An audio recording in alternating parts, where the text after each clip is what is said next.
সর্বপ্রথমে সকল দেশবাসীকে নমস্কার। দেশবাসীরা, আপনারা হয়তো আমার একটা ভিডিও আপনারা পেয়েছিলেন সোশ্যাল মিডিয়ায় এবং ইউটিউব চ্যানেলে। সেই ভিডিওটাতে আমি বলেছিলাম যে 2026 সনের ভারতবর্ষের 5টা রাজ্যতে যে নির্বাচন হচ্ছে, সেই 5টা রাজ্যের ভোট নির্বাচনের ফলাফল আমি সেটার গণনা করে বলেছিলাম যে ভারতবর্ষের 2026 সনে 5টা বিধানসভার 3টায় বিজেপি সরকার গঠন করবে। সেটা কিন্তু অক্ষরে অক্ষরে ফলেছে। আমি যেরকম বলেছিলাম যে পশ্চিমবঙ্গ, আসাম এবং শ্রীপুঞ্জিতে এবার 2026 সনের ভারতবর্ষের 5টা রাজ্যতে 3টা রাজ্যতে বিজেপি সরকার গঠন করবে, সেটা হয়তো আপনারা আমার সেই ভিডিওটা দেখেছিলেন। আর আমি 3টা রাজ্যের কথাই বলেছিলাম, আর সেই 3টা রাজ্যই কিন্তু বিজেপি সরকার গঠন করেছে। তো আজকে আমি এই ভিডিওর মাঝখানে সারা ভারতবর্ষের জনগণকে আজকে আমি একটা ভবিষ্যৎবাণী করে দিতে চাই। সেই ভিডিওটা আপনারা মনে রাখবেন। যেদিন ভারতবর্ষের 2029 সনের যেটা লোকসভা হবে, সেই লোকসভাতে ভারতবর্ষে বিজেপি সরকারে 395 থেকে 407টা সিটের ভিতরে বিজেপি সরকার গঠন করবে।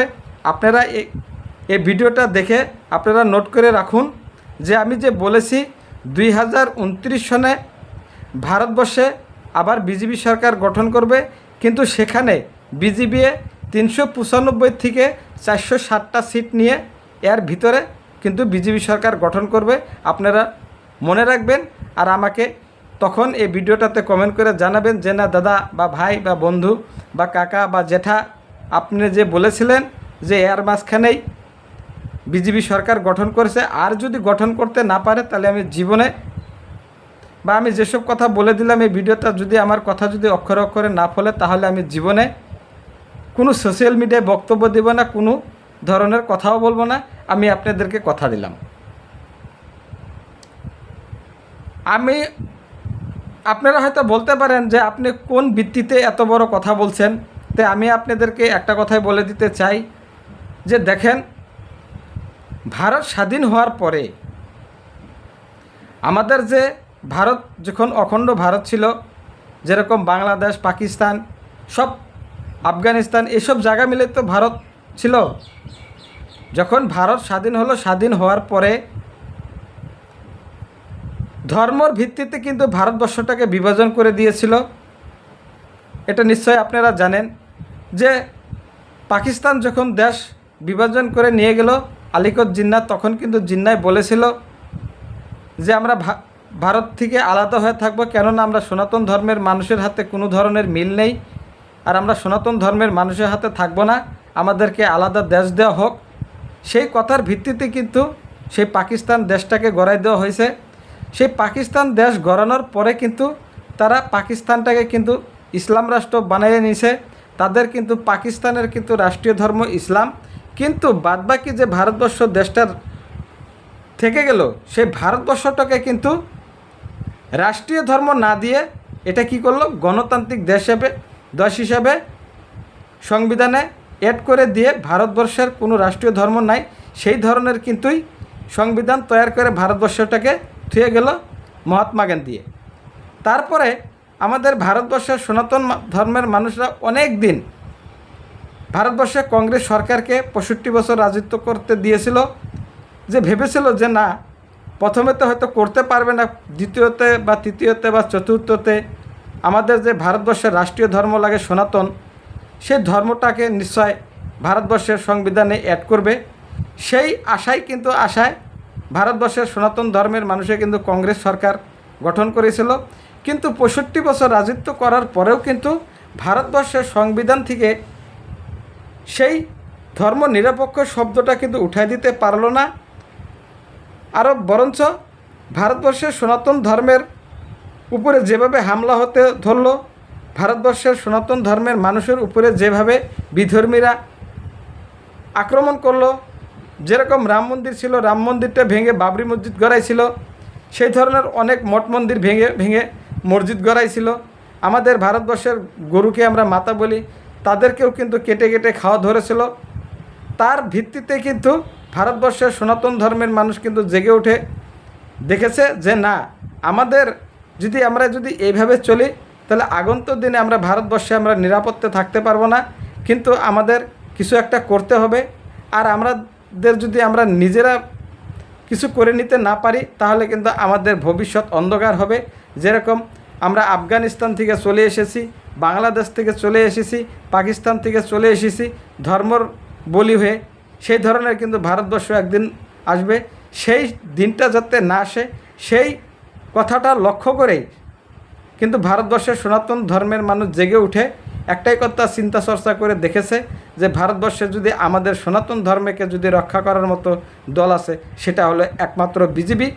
আর এই জন্য বিজেপিকে সনাতন ধর্মের মানুষের বর্তমান কোনো মূল্যবৃদ্ধি বা কোনো দেশের জিনিসপাতির যে দাম বাড়ছে সেগুলোকে কোনো সময় মনে না করে শুধুমাত্র বিজেপিকে ভোট দেওয়া ধরছে বর্তমান। এটাই কিন্তু চিরসত্য কথা।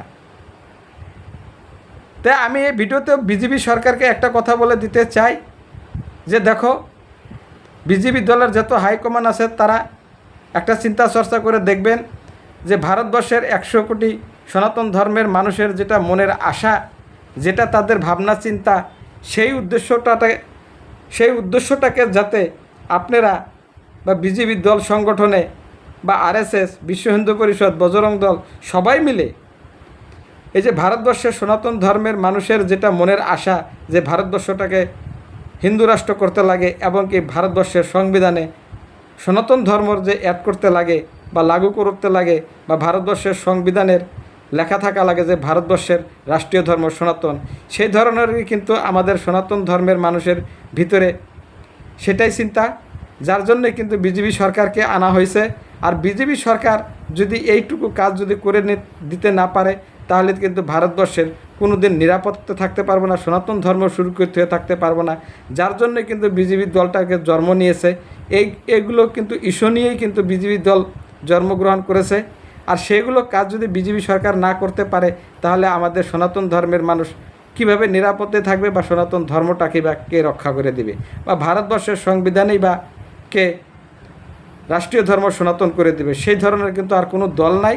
যার জন্যই কিন্তু সনাতন ধর্মের মানুষে এখন কোনো মূল্যবৃদ্ধির চিন্তা করে না, একটাই চিন্তা চর্চা করে যে বিজেপি সরকারকে আনতে লাগে, বিজেপি সরকারকে আনার পরে আমাদের যেগুলো করণীয় কাজ সেগুলো কাজ যাতে বিজেপি সরকার করে দেয়, সেই উদ্দেশ্যেই কিন্তু আমরা সনাতন ধর্মের মানুষে বিজেপি সরকারকে ভোট দিই। কিন্তু এই ভিডিওর মাঝখানে আমি ভারতবর্ষের যত সনাতন ধর্মের মানুষ আছে তাদেরকেও আমি একটা কথা বলে দিতে চাই যে দেখো, বর্তমান বিজেপি সরকারের যেটা সংখ্যাগরিষ্ঠ সেটা হয়তো নাই। এগুলো কাজ করতে গেলে বিজেপি সরকারকে 400 সিট পার করে দিতে হবে লোকসভাতে। 400 সিট যদি পার করে দিতে পারেন সনাতন ধর্মের মানুষরা, তাহলে আপনাদের মনের যেটা আশা সেটা বিজেপি সরকার 1 মিনিটের ভিতরে করে দিতে পারবে। তখন কিন্তু বিজেপি সরকার ক্ষমতা পাবে যে 400 সিট তাদের লাগে, এমপির সিট 400 লাগে।